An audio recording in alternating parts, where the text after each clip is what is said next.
ഐഫർ കൂടെ ഉണ്ടെങ്കിൽ, കൃത്യമായ പ്ലാനിങ് ഉണ്ടെങ്കിൽ നമുക്ക് ഫസ്റ്റ് അറ്റംപ്റ്റിൽ തന്നെ JRF എടുക്കാം.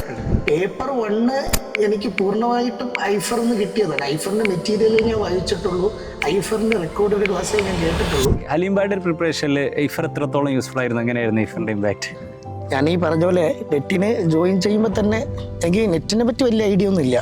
നെറ്റ് എക്സാമിൻ്റെ ചോദ്യങ്ങളുടെ അല്ലെങ്കിൽ സിലബസിനെ പറ്റി, അതിൻ്റെ ഡെപ്തിനെ പറ്റി ഒന്നും ഒരു ഐഡിയ ഇല്ല.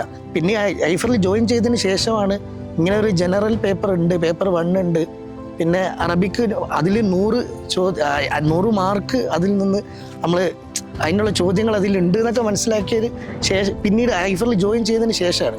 അപ്പോൾ ചുരുക്കി പറഞ്ഞാൽ നെറ്റിനെ പറ്റി ഒരു ഐഡിയയും ഇല്ലാതെയാണ് ഞാൻ ഐഫറിലേക്ക് ജോയിൻ ചെയ്യണത്. പേപ്പർ 1 എനിക്ക് പൂർണ്ണമായിട്ടും ഐഫറിന്ന് കിട്ടിയതാണ്. ഐഫറിൻ്റെ മെറ്റീരിയലേ ഞാൻ വായിച്ചിട്ടുള്ളൂ, ഐഫറിൻ്റെ റെക്കോർഡഡ് ക്ലാസ്സേ ഞാൻ കേട്ടിട്ടുള്ളൂ. ഐഫറിൽ വരുമ്പോൾ നെറ്റുമായി ബന്ധപ്പെട്ട ഒരു പ്രിപ്പറേഷൻസും നെറ്റുമായി ബന്ധപ്പെട്ട ഒരു സംഗതികളും നോക്കാതെ വരുന്നത്. പിന്നെ എല്ലാം ഐഫറിൽ വന്നതിന് ശേഷമാണ് സെറ്റ് ചെയ്യുന്നത്. ഐഫർ കൂടെ ഉണ്ടെങ്കിൽ, കൃത്യമായ പ്ലാനിങ് ഉണ്ടെങ്കിൽ നമുക്ക് ഫസ്റ്റ് അറ്റംപ്റ്റിൽ തന്നെ JRF എടുക്കാം. കാരണം ഞാൻ അത് അനുഭവിച്ച ആളാണ്, ആ ഒരു വക്കിലെത്തിയ ആളാണ്. പക്ഷെ എക്സാം ഹാൾ മാനേജ്മെന്റ് എന്നുള്ളൊരു സ്കില്ല് കയ്യിൽ നിന്ന് പോയത് കൊണ്ട് നെക്സ്റ്റ് ടൈം പിന്നെ എനിക്ക് വലിയ പണി എടുക്കേണ്ടി വന്നിട്ടില്ല. ആദ്യത്തെ പ്രിപ്പറേഷൻസ് കുറച്ചുകൂടെ ഡീപ്പായത് കൊണ്ട് പിന്നെ അതിൻ്റെ പോലെ ഇങ്ങനെ പേപ്പർ സെക്കൻഡ് പേപ്പർ അറബിക്ക് എന്ന് പറഞ്ഞാൽ ഐഫറിന്റെ മെറ്റീരിയൽ പക്കേ